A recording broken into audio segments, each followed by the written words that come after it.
Nagbukas noong 2013 ang iChill Theater Cafe. Sa ibaba, simpleng cafe lang ang itsura nito, pero sa itaas, malateatro ang dating. Ang gimmick sa cafe na ito, performance art. Tamang-tama pala ang dating namin dahil may performance lecture si Victor Villarreal, isang theater actor. And it's about the singing of the Philippine national anthem. Sa dagat at bundok, sa simoy, sa langit mong buhaw. If the customer buys a drink and then goes to an open mic sa baba and makes a joke, a song, a kwento of their life, whatever, they get free snacks. We're building up the confidence of our fellow Filipinos. Para sa libreng snack, sinubukan ni Becky Mon ang Open Mic Challenge. Ako po ay magpapagawa na rin ng bagong app. Ang tawag po dito ay Becky Mon Go. Itatapat mo lang yan sa mga tao kung gusto mong malaman kung Becky Mon o hindi. At pag ito ay tumunog ng tututututut, alam mo na. Mukhang approved ang performance ni Becky Mon kay Kuya, kaya naman kainan na.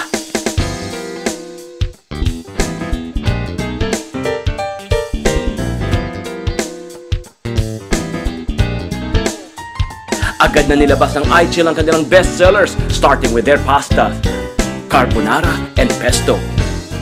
Okay, kanya-kanyang pili na lang ha.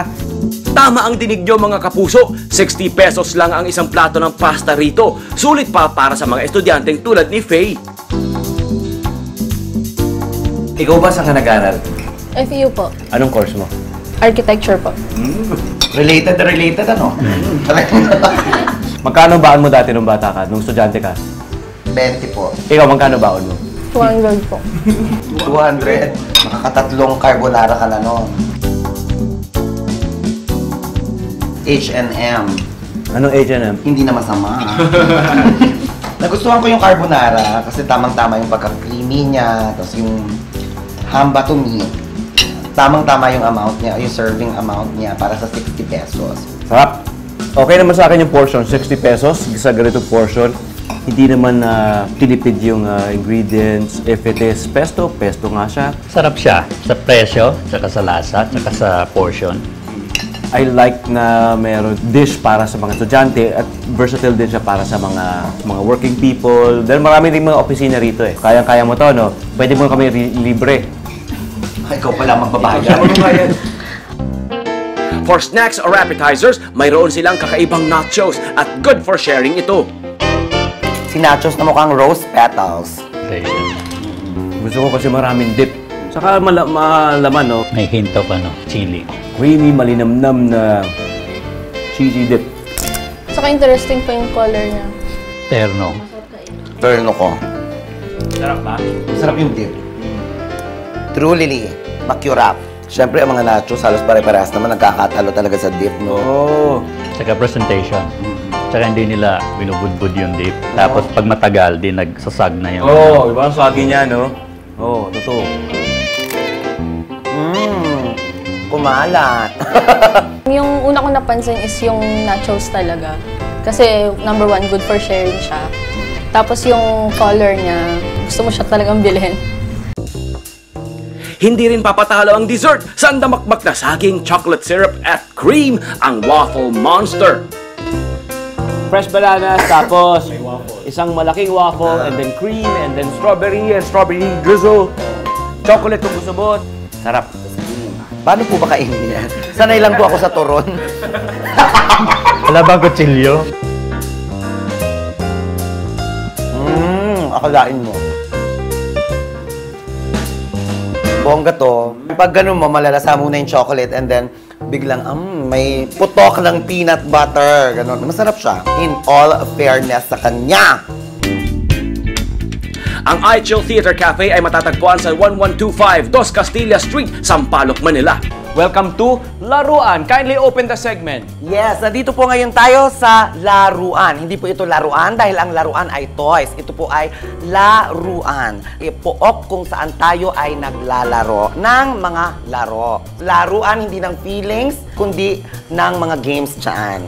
Inyong masusubukan ay ilan sa kanilang mga best-selling dishes. Ito, sa kanilang pasta series, for 205 pesos. Tignan nyo naman yung plating niya, di ba? Meron tayong kimchi pares pasta. Pasta na merong kimchi at syempre yung pares, pinagsama. At may rambo chan. Itong rambo chan, ito yung ang inspirasyon nila rito ay yung Charlie Chan na pasta. Amoy pa lang masarap na, kuya. Ito rin, no? Ito. Subukan mo ito. Hindi po ganun kaanghang. May konting hita man lang naman. Pero as expected kasi, ang sarap nung lasa nung chi. Parang banayad lang yung gapang nung anghang, yung heat. And then, works na merong ang pares. Yung pasta, maganda yung pagkakaluto. Sarap. Banayad lang yung heat niya. Tama-tama. Ito, ang daming flavors. Itong Rambo Chan, bawat subo mo, may iba-ibang surprises sa dila mo. Bongga. Better than the father. Yung masarap po kasi iba't iba yung texture niya. Witty from the name, from the concept, di ba? To the execution, to the... Wala nag-overpower dun sa mga lasa. Dun po sa presyo po niya, parang okay na po siya dun sa out of ordinary po yung lasa niya. So, kaya ng bulsa. Pwede na for sharing naman no? Sobrang sarap niya, kuya. Speechless ako. It's heavenly, oh. Para wag mahirinan, huwag kalimutang subukan ang kanilang drinks. Ang laki nito, isang pichel, day. At saka sobrang sarap niya. Yung lasa niya hindi nakakaumay. Promise. Favorite ko po sa lahat yung Benguet coffee. Kasi coffee lover po ako. Next on the menu are their sandwiches. Pero yung kalaro natin kanina ang magpapaliwanag.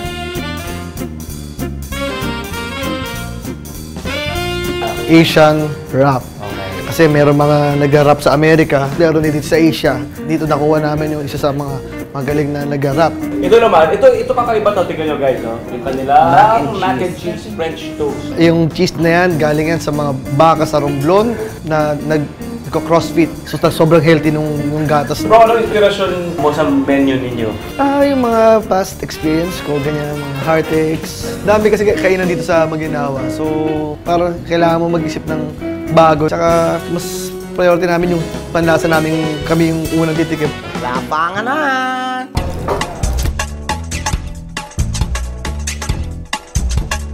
Fresh, crunchy na vegetables, and then yung hipon, no? Super pop. Masarap ng Sarap ng tortilla wrapper niya. Panahalong panalo to. Tapos healthy siya kasi may mga leafy chimenilin. Ayan. Tsaka may carrots. Ang ma-interesting dito ay yung sauce niya. Masarap na, kuya. Hindi ko mapigilan Hindi ako makasalita Sarap Masarap po siya sa burrito.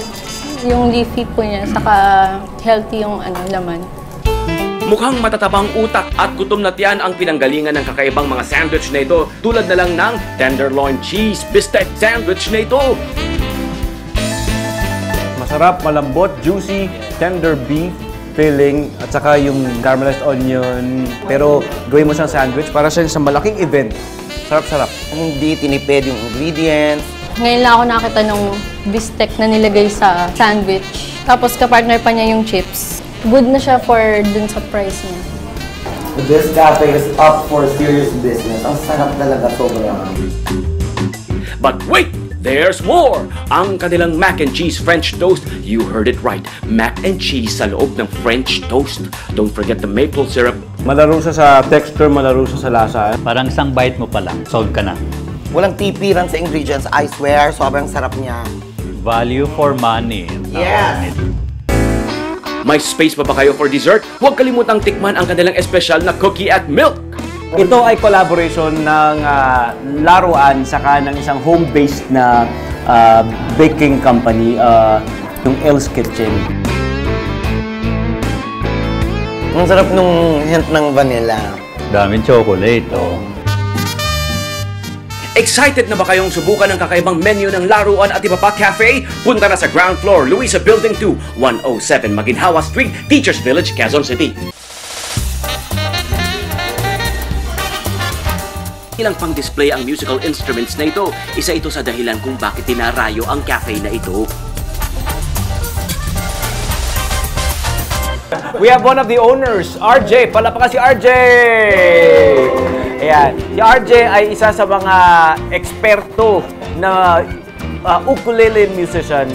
So, turuan ko kayo paano humawak. Right hand, across the body. Left hand mo, dito. Parang nagka-karate chop. Okay, yun pala yun. Ay, tama ako. Wala nagtuturo. Ang pag-strum sa may neck, dito. Okay? You can use your thumb. Make sure you strum all of the strings.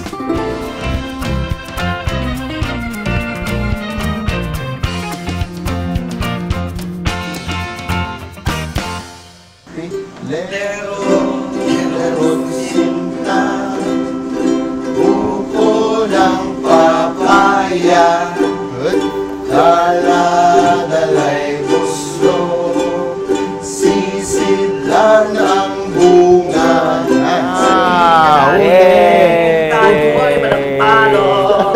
Mukhang gusto yatang mag-solo ni Beckymon. E di pagbigyan, Beckymon, go! Kahit jutay, julaman donchi, ay kori-kori, ning kamas at sulong, mogarilyas at nyune, jitaw, jotaw, kyutani. Gay linggo na bahay kubo. Naku, kumain na nga lang tayo. Mukhang gutom lang yan, Beckymon.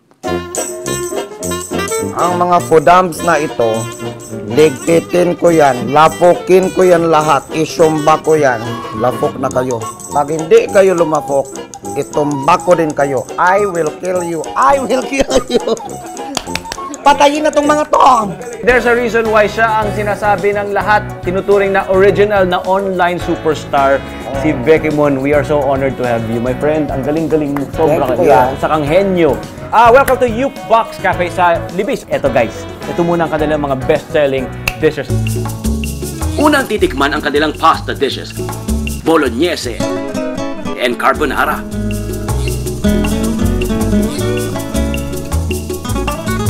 Fairness sa carbonara, pang 250 nga. Pwede po siyang substitute sa spaghetti. Tomato sauce na malalasahan mo. Real tomato siya, hindi siya charot tomatoes. Nasarap po yung, ito po. Kasi may ano po siya, real ingredients po siya. And good substitute po talaga siya for common spaghetti. Gusto ko siya. Hindi siya typical na Pinoy spaghetti. Talagang bolognese talaga siya. Asim-asim, lahat naman yung kamatis. Tama yung luto ng pasta. So, masarap. Gusto mo siya. Ang tanong, gusto ka ba niya? Charot lang. Yung carbonara po, ang daming ano. Hindi po siya tipid.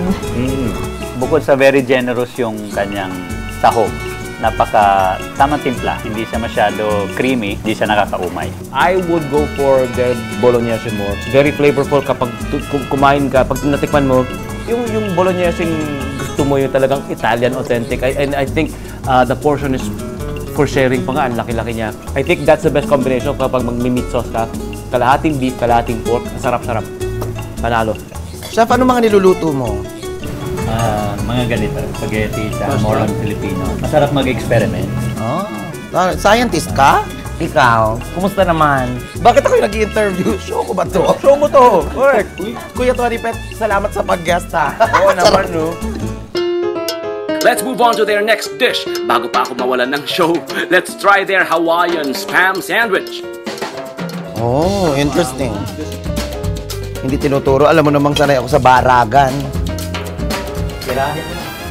Baka tirahin ng iba. Tumba ko na to. Legpitin ko to. Bakit, di ba dapat hinahawakan ang burger? Isa-isa, tinapay muna. Tapos saka yung mga gulay-gulay. Ang sarap ng tinapay. Masarap yung Hawaiian spam sandwich. Yung tipong pwede ko siyang gawin din sa bahay, oh. Masarap po yung mixture nung pineapple and nung spam. Yung may halo pong tamis, tapos maalat-alat po yung spam. And yung may gulay po yung spam. So, masarap po siya with chips. Siyempre, pagkakain ka sa isang lugar na katulad nito, yung tipong kaya mong gawin sa bahay din pag nagustuhan mo, di ba? Oh, and that's a compliment for Jukebox, ha? Ganun siya kasarap. Ganun siya kasarap na. Nakaka-inspire siyang gawin sa bahay. Dahil dun sa pinya, binigyan niya ng kakaibang twist yung spam. Kaya subwak dun sa panlasa ng Pinoy. Etong next sandwich daw ay kilalang-kilala ni Beckymon. Ruben Sandwich, yan ay kilala sa buong mundo. Ang kanyang unique na feature ay corned beef. Usually talaga yung talagang actual na corned beef na slice. Dahil po ang nag-invento po ng Ruben sandwich ay si Mang Ruben. Yung po sa may asawa ni Aling Tekla, yung nagpapa-ending. Kaya Ruben sandwich po yan.